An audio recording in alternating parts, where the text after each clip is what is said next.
The nation could be pushed into a major recession next year if scheduled spending cuts and tax hikes kick in January. The Congressional Budget Office said going over the so-called fiscal cliff could have dire consequences. Unless Congress acts, Americans can expect more than $300 billion in tax increases as Bush-era tax cuts expire, and nearly $200 billion in across-the-board spending cuts Congress agreed to in exchange for raising the debt ceiling. The CBO said those changes would reduce the deficit substantially, but the economy would also shrink by nearly 3% during the first half of the year, and unemployment could top 9%. We look more closely at this now with Maya McGuinness, president of the Committee for a Responsible Federal Budget, and Alice Rivlin, a founding director of the CBO. She's now with the Brookings Institution. Welcome to you both. Alice Rivlin, what's the most important thing pushing us toward this cliff, this rhetorical but real cliff? Well, the most important thing pushing us is that Congress enacted these cuts in spending and the lapse in the tax cuts, and they will take place unless the Congress gets itself together to do something about it. And that's going to be very difficult. Nothing's going to happen until after the election. And when they come back, are they going to be ready after all this hostility to sit down together and solve a problem?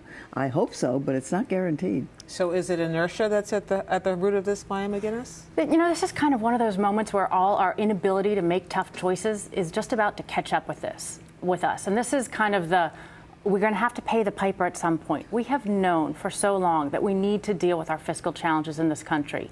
And instead of sort of moving forward on the various budget deals that have been proposed, the most recent one that didn't move forward was the super committee. The result of that was, well, there's the sequester. These automatic spending cuts are going to hit. And we do need to cut spending, but this probably isn't the right way to do it abruptly and across the board. And likewise, on the tax side of the budget, we keep extending the tax cuts without offsetting the cost and really thinking about how to reform the tax code and raise revenues. Now they're going to expire, and together those things would hurdle us off the fiscal cliff and likely put us in a recession. And we really shouldn't make the decisions that way. We need to do them thoughtfully and gradually. Which would you say is the most damaging part of that formula, the tax cuts or the across-the-board tax spending cuts, or the tax cuts being extended? Oh, I think it's both. It's not just one or the other. It's not just one or the other, and together they give you a very large impact on the economy. And by the same token, if you think about what would be better, it isn't just spending. We can't fix the long-run problem of the deficit by just cutting spending, and we can't fix it by just raising taxes. We've got to do some of each, but in a gradual way over time and in a much more intelligent way than this actually ridiculous thing which is about to hit us. This blunt force object heading in our direction. So explain to me, Maya McGuinness, draw the line for me between these numbers and unemployment going up to 9% next year. What is the connection? So we know that right now we have too much debt in our economy, and that's causing a drag on economic growth. But what you have to do to deal with that is put in place a long-term, credible plan to bring our debt levels down, but not so fast that it would disrupt what this was a really fragile economy that we're having right now.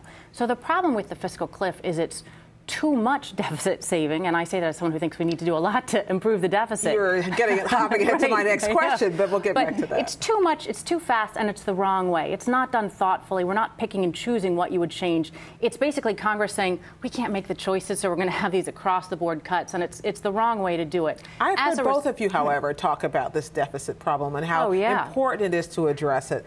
Isn't there something to be said for erring on the side of cutting the deficit? Yes, but not too quickly, as Maya says, because if you raise taxes fast on everybody and you cut spending very rapidly, defense, domestic, the whole bit, and in a stupid way, people have less money to spend and they'll spend less. And that's the connection with unemployment. Spending will go down and less people will have jobs. Let's indulge in a fantasy for a moment. Congress comes back after the elections and they say, we can't let this happen. What are their options to avoiding the cliff, to stopping short of it? Because I think it's fair to say that the only thing worse than going off the cliff is punting. So one option is we go off the cliff. We just let these policies hit. The deficit shrinks a whole lot, but it does so in a way that puts us in a recession. The other option, which is one I worry about a lot, is they just say, we can't do all of this. Let's just get rid of the sequester. Let's extend all the tax cuts and punt again. That would add trillions of dollars of debt to an already excessive debt level that we have in this country. And so I think that, the punt is the thing to worry about. What you want to do is replace either of those options with a big kind of budget deal that would be phased in gradually, like Alice just said, thoughtfully, give the time for the economy to recover, but put us on a debt level where it's coming down as a share of the economy gradually. Practically, I think they have to do a combination of punting or kicking the can down the road and putting in place at least a framework for the big deal. And why I say framework is that what needs to happen is thorough tax reform and thorough entitlement reform, or at least some, and those are very hard things to do, and they won't have much time before the end of the year.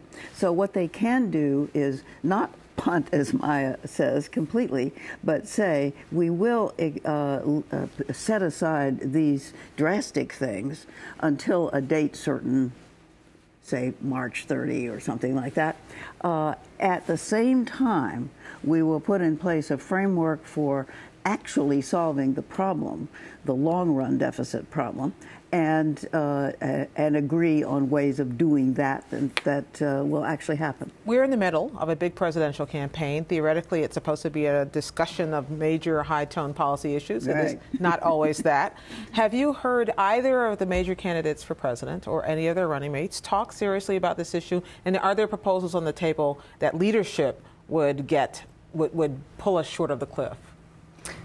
There are policies on the table already. Mm-hmm. We had, after all, the Simpson-Bowles Commission, which I was on, and also the commission that Senator Domenici and I chaired, came up with policies solutions. That the candidates have policies that are available. The candidates are not taking those proposals seriously because they're too hard. They involve really difficult choices. Are you surprised there hasn't been more campaign conversation about this?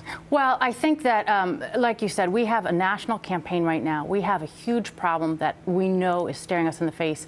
We have to use this opportunity to have a real discussion about how we're going to fix it. And pretty much anybody who looks at it knows that we need to do this as quickly as possible. We won't get it done before the election, but we have to do it as quickly as possible afterwards. However, I think the real risk, and we saw a little bit of this about Medicare in the past couple of days, is that instead of the candidates saying, here's how I would fix the problem, here's a $5 trillion deal, here's what I would do on Medicare and Social Security and taxes, all the things we need to do, they start throwing accusations saying, you cut Medicare, no, you cut Medicare. And the truth is, we have to have that real conversation. We're going to have to reform Medicare and these other things, and I hope it doesn't turn into the normal throwing bombs instead of talking about what we should do and what we will do. We'll be looking forward to that real conversation. Maya McGinnis of the Committee for Responsible Federal Budget and Alice Rivlin of the Brookings Institution. Thank you both. Thank you. Thank you, Gwen.